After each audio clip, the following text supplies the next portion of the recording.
À entendre certaines interventions, on a l'impression qu'on est vraiment dans un régime de pensée unique. On a l'impression qu'on ne peut pas, dans cette Assemblée et dans notre société, avoir un avis sur l'immigration qui soit divergent de ce que pensent les soi-disant bien-pensants. Alors, moi, je vous le dis très clairement, je suis hostile à l'immigration, et hostile à l'immigration à la fois pour des raisons conjoncturelles et pour des raisons structurelles. Tout d'abord, pour des raisons conjoncturelles, tout simplement. Mais quand je vous disais qu'on est dans la pensée unique, on n'arrive même plus à s'exprimer. Enfin, c'est honteux. Bon. Pour des raisons conjoncturelles, tout d'abord, parce qu'au moment où nous avons du chômage, au moment où nous avons des difficultés économiques considérables, ce n'est certainement pas la peine, ce n'est certainement pas nécessaire de charger la barque en créant des charges supplémentaires et des difficultés supplémentaires. Eh bien, mes chers collègues, actuellement, une femme d'agriculteur, une veuve d'agriculteur, touche beaucoup moins que ce que touche un immigré qui vient chez nous, qui n'a jamais travaillé pour la France.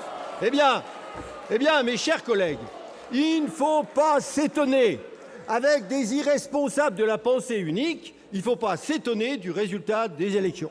Voilà. Alors, je voulais vous dire aussi que je suis hostile à l'immigration pour des raisons structurelles.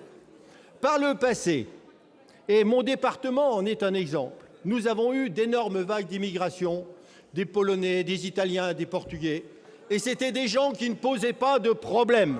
C'est des gens, mais il faut le dire, et il faut le dire, il faut avoir le courage de le dire. Et on avait, et ça a été également le cas, des gens venus du Sud-Est asiatique. Monsieur le Président, si j'arrive à m'exprimer, ça va pas. S'il vous plaît, laissez s'exprimer l'orateur. Et ça... S'il vous plaît. Allez-y. La pensée unique s'excite. Ça a été le cas également des gens qui venaient du Sud-Est asiatique. Et très souvent, quand on avait des gens qui venaient du Sud-Est asiatique, les enfants, c'était les premiers de la classe. Bon, actuellement, avec des gens qui viennent d'autres endroits, ce ne sont ni les premiers de la classe, mais oui, et c'est vrai.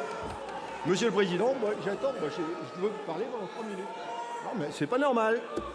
Si vous voulez bien laisser parler l'orateur.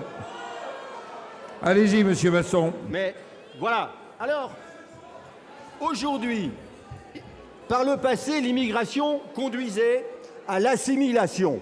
Aujourd'hui, l'immigration conduit au communautarisme. Et on a actuellement des quartiers où on ne va plus. Et ce sont les mêmes gens qui sont dans ces quartiers. Et j'estime qu'il n'est pas pensable qu'on ait aujourd'hui des piscines où on sépare les hommes et les femmes. Il n'est pas pensable que l'on fasse des menus communautaristes dans les cantines scolaires.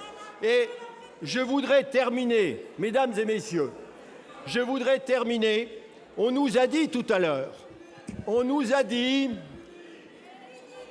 non, Monsieur le Président, je souhaite m'exprimer, c'est pas normal. Les 30 secondes de plus, allez-y. Voilà, alors Monsieur le Président me donne 30 secondes de plus face aux tenants de la pensée unique.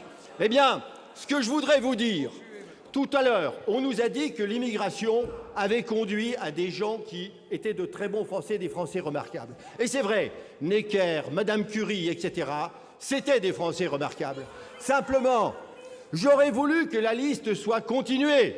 Et Mohamed Merah, Koulibaly, c'est aussi...